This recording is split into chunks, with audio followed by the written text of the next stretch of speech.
ಲಕ್ಷ್ಮಿಯ ತೊಡೆ ಮೇಲೆ ತಲೆ ಇಟ್ಟು ಮಲಗಿ ಶ್ರೀಹರಿ ನಿದ್ರೆ ಮಾಡ್ತಾ ಇದ್ದಾಳೆ. ಹೆಂಡತಿ ಎಬ್ಬಿಸಿ ಕೇಳ್ತಾಳೆ, ಸ್ವಾಮಿ ನಿಮ್ಮ ಅಂಶವನ್ನು ಉರಿತಾ ಉಂಟು, ನಿಮಗೆ ಸಿಟ್ಟು ಬರಲಿಲ್ವೇ? ಬಂದಿದೆ ನೋಡು ಅಂತ ಕೈಯನ್ನು ಮೆತ್ತಗೆ ತೋರಿಸ್ತಾನೆ. ಆವಾಗ ಶ್ರೀಹರಿಯ ಒಂದು ರೋಮ ಗಡಗಡ ಗಡಗಡ ನಗ್ಗುತ್ತಾ ಉಂಟು. ನರಸಿಂಹಾವತಾರದಲ್ಲಿ ವಿಷ್ಣುವಿಗೆ ಬಂದ ಕೋಪ ಒಂದು ರೋಮದ ಕೋಪ, ನಿನಗೆ ಪೂರ್ತಿ ಕೋಪ ಬಂದರೆ ಏನಾದ್ರು ಅದೇ. ಆದ್ದರಿಂದ ಆದಿದೇವರ ದೇವ ನಾನು ಮಾಡಿದ ಅಪರಾಧ ನಿನ್ನಲ್ಲಿ ಹೋರಾಡಿದ ತಪ್ಪಿಗೆ ಬೇಕಾದ ಕೆಸರಿಗೆ ಇಳ್ದಮ ಕಾಲು ತೊಳ್ಕೊಳ್ಬೇಕು.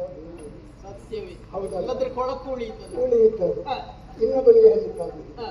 ಆದ್ದರಿಂದ ನನ್ನ ಮಗಳಿದ್ದಾಳೆ ಜಾಂಬವತಿ, ಪ್ರಾಯ ಅವಳನ್ನು ನಿನಗೆ ಮದುವೆ ಮಾಡಿ ಕೊಡಬೇಕು ಅಂತ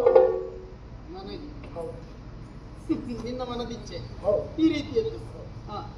ಆದ್ದರಿಂದ ಸಂಭ್ರಮದ ಮದುವೆ ಮಾಡಿ ನಾನು ಉಡುಗೊರೆ ಸಮೇತ ನಿಮ್ಮನ್ನು ಕಳಿಸಿಕೊಡ್ತೇನೆ. ಆದ್ದರಿಂದ ಮಣಿಯನ್ನು ಕೊಟ್ಟರೆ ಮನೆಗೆ ಆದ್ದು ಶ್ರೀಹರಿ ದರ್ಶನ, ಕೃಷ್ಣನಾಗಿ ರಾಮನಾಗಿ ಜಗದರ್ಶಕನಾಗಿ ಶ್ರೀಹರಿ ದರ್ಶನ ಆಯ್ತು ಜಾಂಬವನಿಗೆ ಅಂತಂದ್ರೆ